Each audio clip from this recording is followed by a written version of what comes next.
Saudaraku, pernahkah kamu merasa ibadahmu berjalan, tapi hatimu seperti tidak ikut bergerak? Kamu sujud, tapi tidak merasa dekat.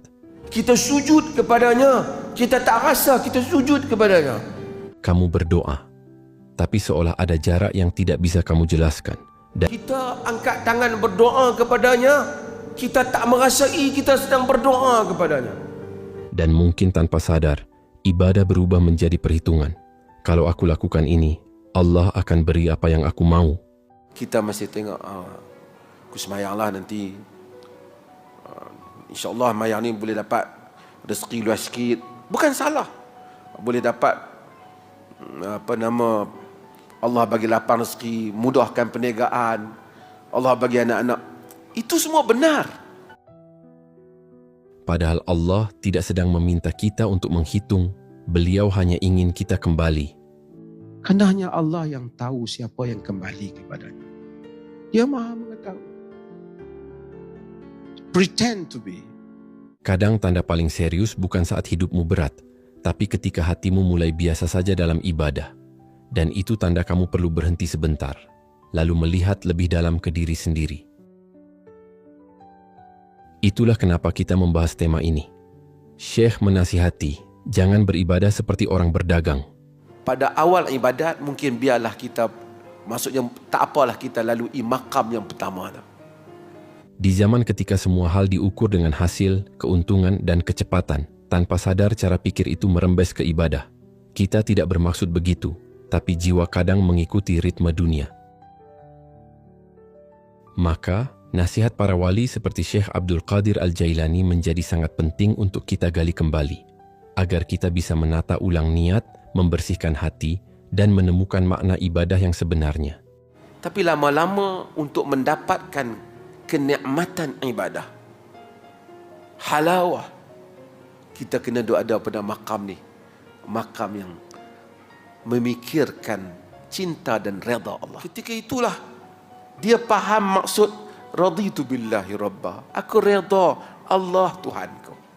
Aku benar-benar bersyukur bisa terus menemani perjalanan batinmu, walau hanya lewat suara dan kata-kata. Kalau kamu merasa selama ini ibadahmu berjalan, tapi tidak benar-benar menyentuh hatimu, atau kamu ingin belajar melepaskan tuntutan batin saat sedang berharap kepada Allah, aku ajak kamu untuk menyimak sampai akhir. Semoga video ini benar-benar menjadi teman perjalananmu, bukan sekadar tontonan. Sekarang, mari kita duduk sebentar saudaraku. Tenangkan pikiranmu, biarkan hatimu ikut hadir, dan kita mulai masuk perlahan ke perjalanan batin yang Syekh ajarkan. Silakan duduk bersama. Kita mulai dari poin pertama.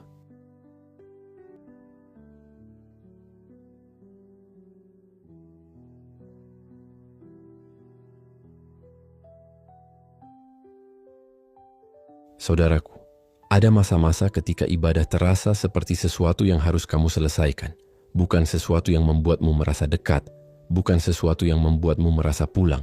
Kamu berdiri, kamu rukuk, kamu sujud.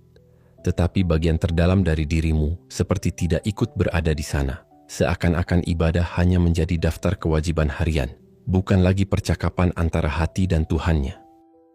Kita angkat tangan berdoa kepadanya, kita tak merasai kita sedang berdoa kepadanya. Kita tahu kita memanggil Allah, tapi tidak hadir makna doa. Kita sujud kepadanya, kita tak rasa kita sujud kepadanya. Ketika orang lain bermandi nikmat, bangun malam bersolat padanya, kita kunci jam, buat macam-macam, tak mampu bangun untuk beribadat kepadanya. Dan mungkin kamu pernah bertanya dalam hati, kenapa ibadahku terasa kering? Kenapa aku tidak merasakan apa-apa? Tenang, saudaraku. Kamu tidak sendiri. Itu bukan tanda bahwa kamu jauh dari Allah. Kadang itu justru tanda bahwa Allah sedang memanggilmu lebih lembut dari sebelumnya. Syekh Abdul Qadir Al-Jailani menasihati murid-muridnya bahwa ibadah kehilangan ruh ketika ia dilakukan seperti transaksi, ketika hati diam-diam berkata, "Aku melakukan ini supaya Allah memberi itu." Atau aku beribadah karena takut hidupku makin sulit kalau tidak melakukannya. Ataupun kita sebut kerana dia maha berkuasa, tak solat nanti dia azabkan kita pula. Nanti dia murka pula, kena bala pula. Hubungan itu hanya hubungan ketakutan, bukan hubungan kecintaan. Begitu ibadah dipenuhi perhitungan, ketulusan mulai menipis. Dan ketika ketulusan menipis, kedekatan pun memudar. Syekh seakan ingin berkata, beribadahlah bukan karena kamu ingin apa-apa darinya, tapi karena dia memang layak disembah. Apabila kita mendekatkan diri kepada Allah, kita rasa dekat itu dengan Allah.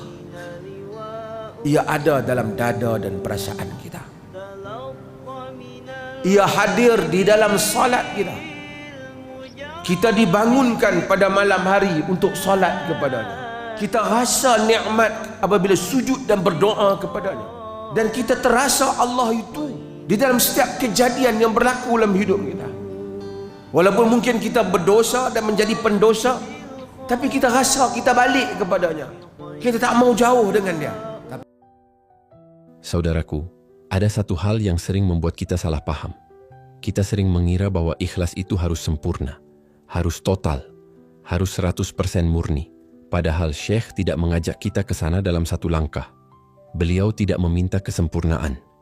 Beliau hanya meminta sebuah keberanian kecil.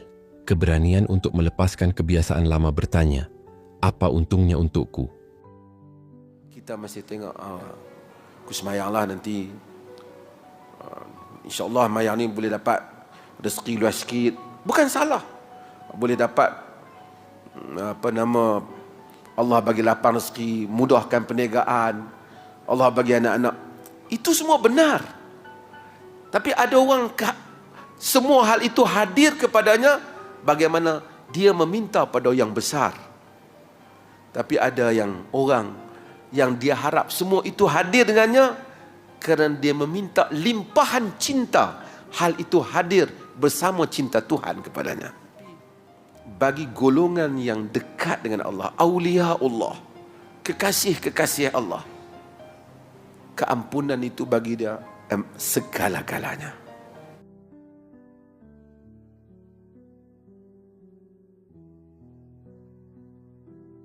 Subhanallah, adilnya Allah ini dalam memanggil hamba-hamba kembali kepadanya. Subhanallah.